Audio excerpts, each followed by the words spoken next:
Emily is beautiful and smart. She is our only daughter. We don't need a failed, ugly thing like you." Saying that, my parents, with my sister in tow, left our house, leaving behind me, just 14 years old at the time. Being explicitly told I was unwanted, tears overflowed. Always compared to my sister and deprived of love, as a child, I had no choice but to cling desperately to my parents to survive. But never did I imagine they would leave me behind and walk out. What was I to do now? Then, I remembered my grandfather, who doted on my sister and me when we were younger. "Grandpa! I was abandoned because I'm ugly. Help me!" "What are you talking about? Don't worry. Samantha, you're not ugly. Just you wait and see." Fast forward 6 years, and just as my grandfather said, I transformed so much that even my parents were shocked. I became the top model. And then, unbelievably, my parents started asking me for money. But I didn't cave in. I'm not the timid child I used to be. Because now, I have strong and important allies on my side. My name is Samantha. I just turned 20 this year. I have an older sister, Emily, who's 3 years my senior. I think we were close when we were younger. We wore matching clothes, walked hand in hand, and never really fought, always playing together as close sisters. Emily had a beautiful face, with fair skin, large double eyelids, and a straight nose. In contrast, I had a very ordinary, plain face. Moreover, while she was petite, I was tall. We were two completely different people. As she grew up, Emily became somewhat of a local celebrity, known for her beauty among neighbors and schoolmates. When she was 12, our parents, proud of their beautiful daughter, entered her into the national beauty contest, just out of curiosity. She didn't win the grand prize, but was awarded the runner-up. It was not Emily, but our parents who were over the moon. "Wow, amazing, Emily! You could become a supermodel. Or maybe an actress. Thanks to Emily, we'll be rich," they exclaimed joyously. Of course, when Emily became the runner-up, I too jumped for joy with her. "Big sis, you're amazing. Anyone can see how cute you are. I'm so proud of you." "Thank you. Samantha, you're cute too. You're tall, you'd be more suited to modeling," she complimented me. I was truly happy to be praised by my sister. Emily then slowly started modeling. She wasn't in high demand immediately, but as a kid model, she got called for a few magazine shoots. As these days went by, my parents began to neglect me. Until then, I thought they were normal parents. They seemed to care for us both equally. But their attitude changed drastically after the beauty contest. I was aware of this change, even as a child. At mealtimes, delicious food was laid out in front of Emily's seat. In addition, Mom would calculate calories to ensure she didn't gain weight, planning a diet with her health in mind. But all I got was ramen noodles. Even during dining out or vacations, they would only take Emily, leaving me behind. Can you believe it? This situation, I mean. Back then, I was just a grade schooler. My mom always dressed in designer brands, and my dad drove a fancy imported car. Yet, in front of me, they'd say, "We don't have money for your food," or "We can't afford to take you on trips." They said, "Emily is going to be an actress or a model and take care of us in the future. We want to feed her well and make lots of family memories on trips now. But you, Samantha, you're just gonna be an average Joe. It's a waste to spend money on you." But leaving a young daughter alone at home to go on a trip would be a huge issue if it got out. Not wanting my parents to get caught, they usually limited their trips to 1 or 2 nights, leaving me with some instant ramen and money for food. They never bought me clothes either. I always wore Emily's hand-me-downs. They always bought cute clothes for Emily. Emily, concerned for me, once said, "This dress looks better on you, Samantha, so I'll give it to you." It was a really cute dress, and I was over the moon. But when my dad found out I got the dress from Emily, he was furious. "Why are you wearing that dress? Did you steal it from your sister?" "Dad, no. I gave it to her." Emily quickly covered for me, but Dad's anger didn't subside. That dress only suits Emily. It's a pity to see you wearing it. Give it back right now, he demanded. Suddenly being yelled at, I, still quite young, was terrified. But Emily stood up for me, saying, I love Samantha. Don't talk to her like that. Okay, sorry, Emily dear, don't be mad. Dad said, apologizing only to Emily, never to me. Emily looked at Dad with contempt, but he seemed oblivious to it. After that incident, Emily tried to interact with me as little as possible in front of our parents. Maybe she felt responsible for getting me yelled at for giving me the dress. But despite such harsh discrimination in my childhood, I had happy moments. Dad was always late coming home from work, but Mom was a stay-at-home mom, always around. So, after my parents had gone to bed, Emily would sneak into my room at night. We'd chat and hang out, just like old times.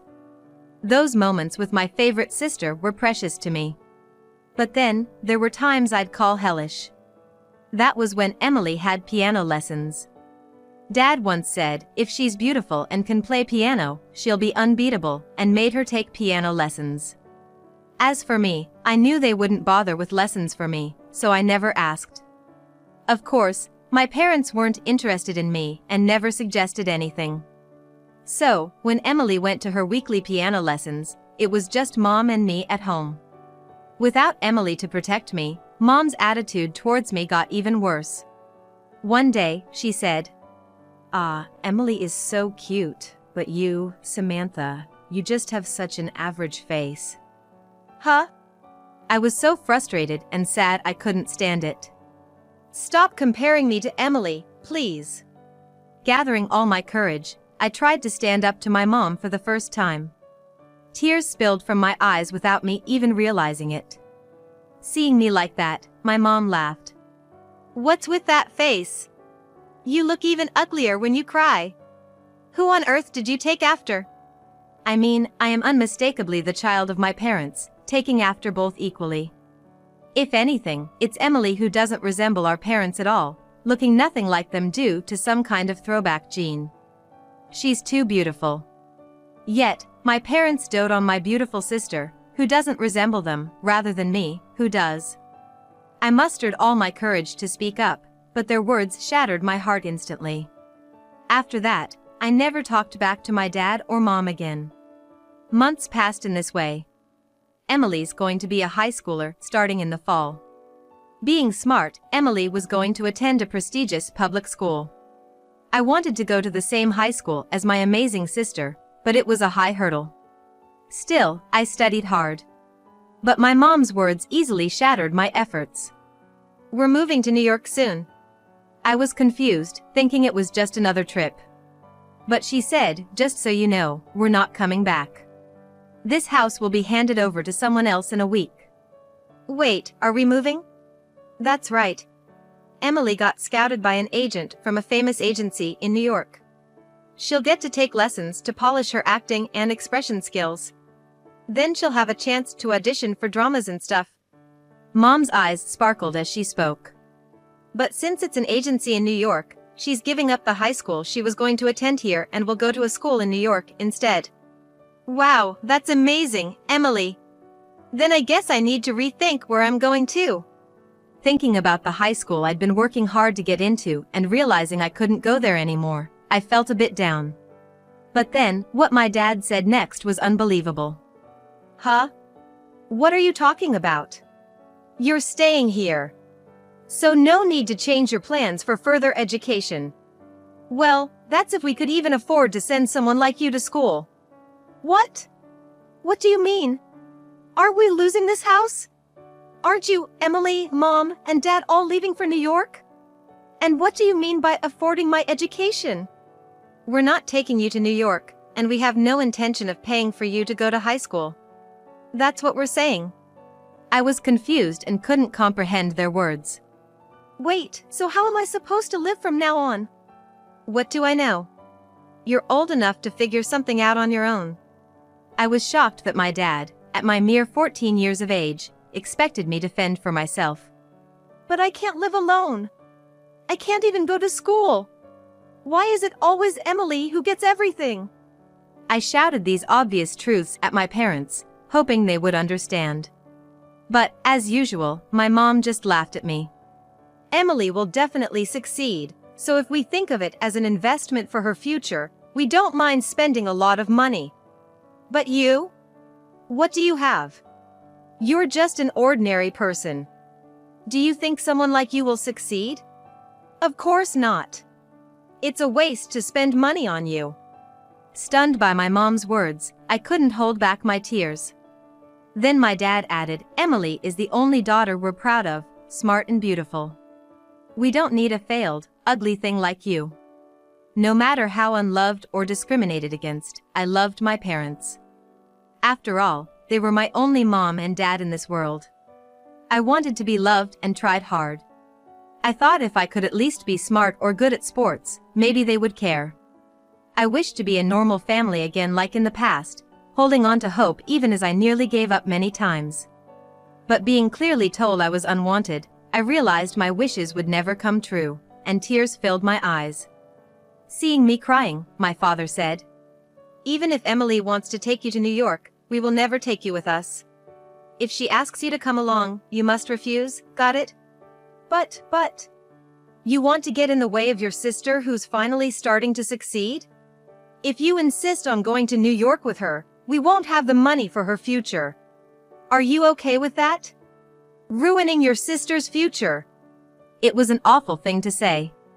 My father had the audacity to start saying that if I went along, I would ruin Emily's future. Now that I'm older, I know that's not true. It wasn't my fault. I might have been able to say that. But back then, I was too young to stand up to my father's words. Emily wasn't there that day. With her modeling jobs, piano lessons, and cram school for exams, she was increasingly away from home. The terrible words from my parents were spoken when she was absent. I was in despair. Then, a week later, the day came when my father, mother, and Emily were leaving for New York. Emily had always thought, of course, I would go with them. But as I made no preparations to leave the house, Emily asked, Is something wrong? Then my mom announced, Samantha isn't coming to New York with us. What? Why? Emily was shocked and wide-eyed. Because she doesn't want to leave her friends. But well, of course, she wouldn't want to, she's graduating in a year and wouldn't want to transfer schools now. In front of me, my mother blatantly lied. Samantha, is that true? I wanted to say, no. I want to go with you. But my father glared at me like a demon, and I was too scared to speak. After a while of silence, my father hurried us, Come on. It's almost time for the train. While I stayed silent, I thought about whether I should say I wanted to come. But my heart had already reached its limit. Living every day being compared to my sister was unbearable.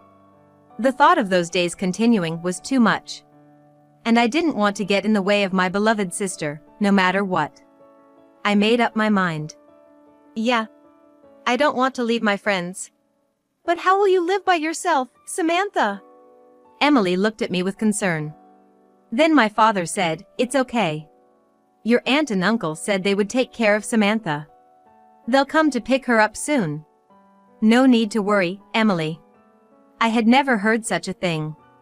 I doubted whether my father had even contacted my aunt and uncle. Emily gently offered several times, Shall we go together? If you're not going, I'll stay here, and we can live together. But I shook my head. Staying with her would only hinder her future. I thought. In the end, Emily was forcibly taken out of the house by our mother. I was left behind, clinging to the faint hope in my father's words that my aunt and uncle will come to pick me up, waiting alone for hours in the cold, dim room. But, as expected, they never came. It was probably just a lie my father made up on the spot. What am I even doing? What should I do now? I couldn't believe I had still trusted the words of such a terrible father. I despised myself. My father and mother left, taking only my beautiful sister with them. What should I do now? Lost in thought, I suddenly remembered my grandparents who had always been so kind to Emily and me when we were younger. Desperately searching the empty house, I finally found my grandfather's contact information.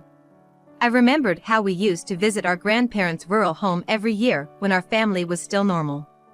However, once our family turned abnormal, my parents lost interest in both my grandparents and me, leading to estrangement.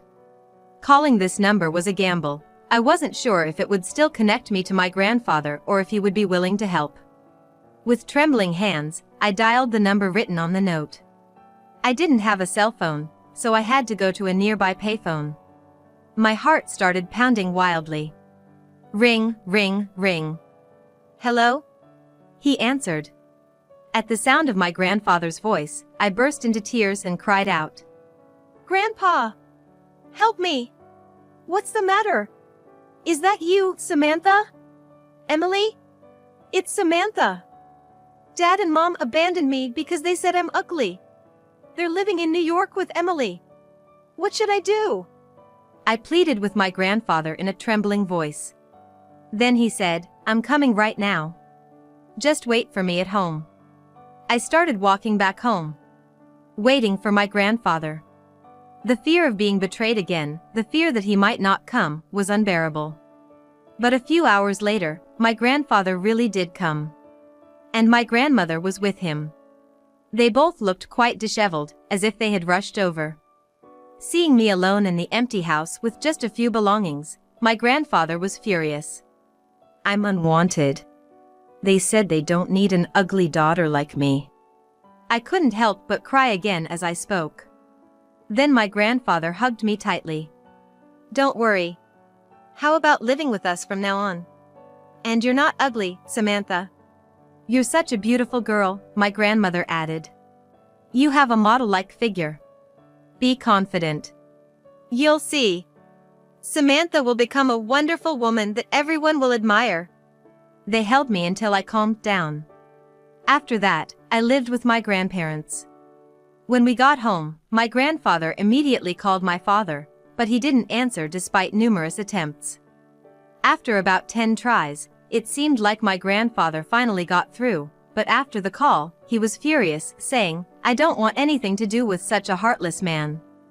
I didn't know what they talked about, but I could guess it was probably about how they didn't need me or how important Emily was to them. But having my grandfather stand up for me brought some peace to my heart. No one had ever defended me against my parents before, and maybe that's why it felt so good. I had to transfer schools and couldn't attend the high school I wanted to, but living in a warm home where I was greeted with smiles and hot meals every day was blissful. Though I sometimes thought of Emily and my parents, I never felt lonely, thanks to my grandparents' loving care. 6 years passed, and I celebrated my 20th birthday as an adult. I was living away from my grandparents due to work. Today, on my rare day off, I decided to visit my beloved grandparents. They were thrilled to see me, saying, We've missed you. You've become so impressive. As we were catching up, the doorbell rang, and my grandfather went to answer it. Moments later, I heard him shout, Get out of here right now. Wondering what was happening, my grandmother and I headed to the entrance, and there, to my shock, were my parents. Dad, Mom. Ah, there you are. You've grown up so much. You've become such a beauty. Wow, we're surprised. They looked at me with smirks on their faces. The last time I saw them, they had been quite different. My father, who had been somewhat chubby, was now gaunt with sunken cheeks. My mother, once always decked out in brand-name clothes and perfect makeup, was wearing shabby clothes, with no makeup and disheveled hair. What happened to you two? You've changed a lot. You've changed too. You used to be so ugly. And now you're all over TV. You must be rich, right? Give us some money. That's why we came today. That's right. Now you're even going abroad for shoots. Give us our share, please. Yes, I was now working as a model. Ever since I was little, I was tall for my age. By the time I was in elementary school, I already stood at about 5 feet 4 inches. After my parents abandoned me, I started living with my grandparents. Thanks to their nutritious meals, I grew to about 5 feet 9 inches. Back then, I thought girls should be petite to be cute, so I felt complexed and disliked my increasing height. Then, one day, during a trip to New York with my friends, a stranger approached me. "Hey, you. You've got an amazing style. You could definitely make it in showbiz. Would you like to become a model at my agency?" she said. At first, I thought she was suspicious, but her business card showed she was from a well-known major agency. I was thunderstruck at being scouted. When I got home and told my grandparents, they were thrilled. "Didn't Grandpa tell you? Samantha, you're beautiful and have a great figure. You're Grandpa's pride and joy." And so, I left my grandparents to live in New York. Though it was sad to leave them, I worked hard, eager to show my beloved grandparents how well I was doing. My efforts paid off, and I became a sought-after model on TV.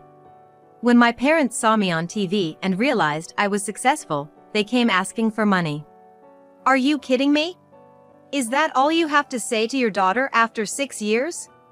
Grandpa scolded them before I could. But my dad wouldn't back down. "Emily's gone.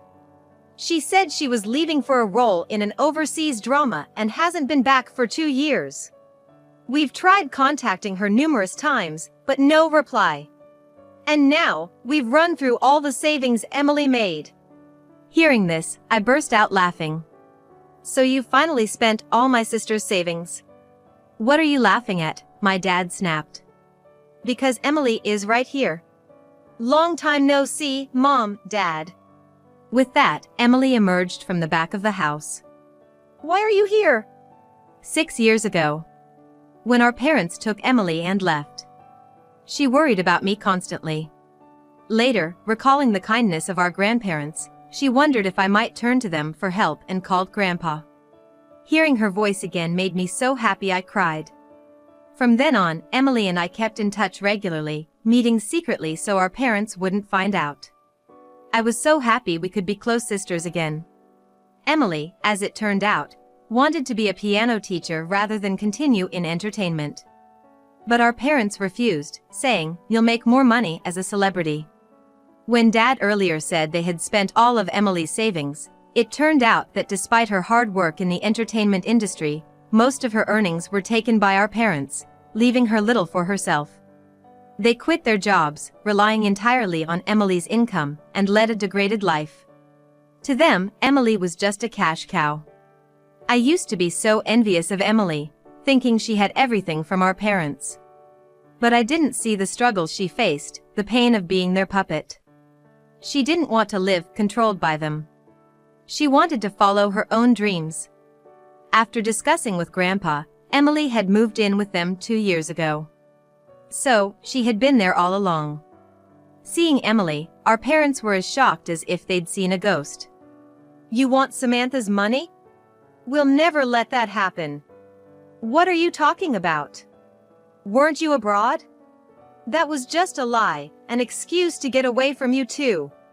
Now it's our turn to leave you." "That's right. But how are we supposed to live without money? You're adults, you can fend for yourselves. Just like you told me." I threw back the exact words my parents once said to me, right back at them. "What? We don't need selfish parents like you. We have our loving grandparents, so please leave." Saying that, Emily and I forcibly kicked our parents out of the house.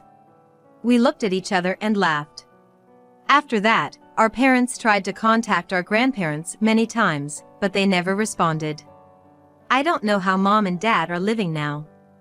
To us, they're just strangers, and we don't care. A year has passed since Emily and I turned our parents away. Emily became a piano teacher.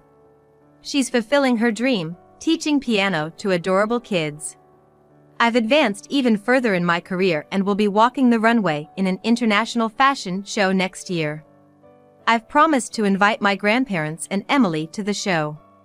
At my grandparents' house, there are lots of magazine cutouts and photo albums featuring me. Emily, my biggest fan, seems to collect every magazine I'm in. She even attends my autograph sessions. "Ah, you came again? It costs money and it's far. I'll sign for you when I come home. I say, but she insists, it's okay. You are so busy, I want to see you at these events. For my kind and adorable sister and beloved grandparents, I want to keep shining as a successful model.